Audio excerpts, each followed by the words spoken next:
Friends, இப்போ அரை மணி நேரம் நல்லா ஊறிச்ச மாவு இந்த மாதிரி வரணும், கையிலேயே ஒட்டக்கூடாது, இந்த மாதிரி வரணும். இப்போ நான் புரோட்டாவுக்கு நான் சப்பாத்திக்கு மாவு எடுக்கணும்ல, அதை விட கொஞ்சம் பெருசாக நம்ம இப்படி எடுத்துக்கலாம். எடுத்துட்டு உருட்டணும்.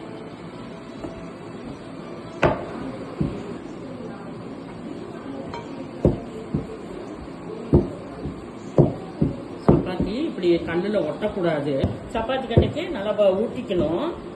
பார்த்தீங்களா, ஏகத்துக்கு இருக்குது. இப்போ எண்ணெய் ஒரு ஸ்பூன் எடுத்து ஏகத்துக்கும் இந்த எண்ணெய் பரப்பணும்.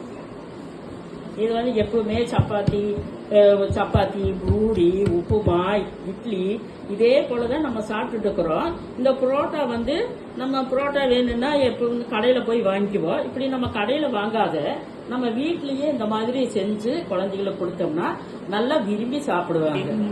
இதெல்லாம் நம்ம என்ன பண்ணணும், தட்டு போட்டு மூடி வச்சுக்கணும்.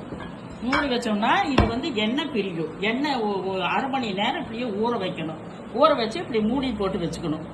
அது இப்படி கையில தான் நம்ம இந்த புரோட்டா இந்த மாதிரி கையில தான் இப்படி அமுத்தணும். கையில அமுத்தி அப்படியே எடுத்து போடணும். இப்ப அதைய தூக்கி வச்சுட்டு அடுத்த புரோட்டாவை நம்ம போட்டுருவோம். இப்படியே தான் இந்த 10 புரோட்டாவையும் போடணும். இப்ப இதை நல்லா தூக்கி அடிக்கணும். அப்பதான் நல்லா சாப்பிட்டா வரும் பாருங்களேன். அப்ப நல்லா உதிரியா நம்ம பிக்கிறதுக்கு நல்லா ஈஸியா வரும். இப்ப பாருங்க, நல்லா ஈஸியா வந்துருச்சு. இது நல்லா ஈஸி. இதே மாதிரி தான் நம்ம எல்லா புரோட்டாவையும் இதே மாதிரி தான் நம்ம செய்யணும். இப்ப புரோட்டா ரெடி ஆயிடுச்சு. இப்ப நம்ம இந்த மாதிரி நல்லா சாஃப்டா இருக்கணும். பிச்சு காமிக்கிறேன். இந்த மாதிரி அழகா நல்லா சாஃப்டா இருக்குது பாருங்க.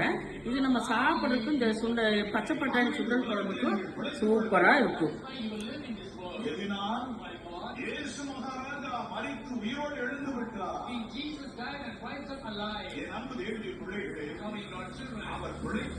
சூப்பரா இருக்குங்க. இதே மாதிரி நீங்களும் செஞ்சு பாருங்க.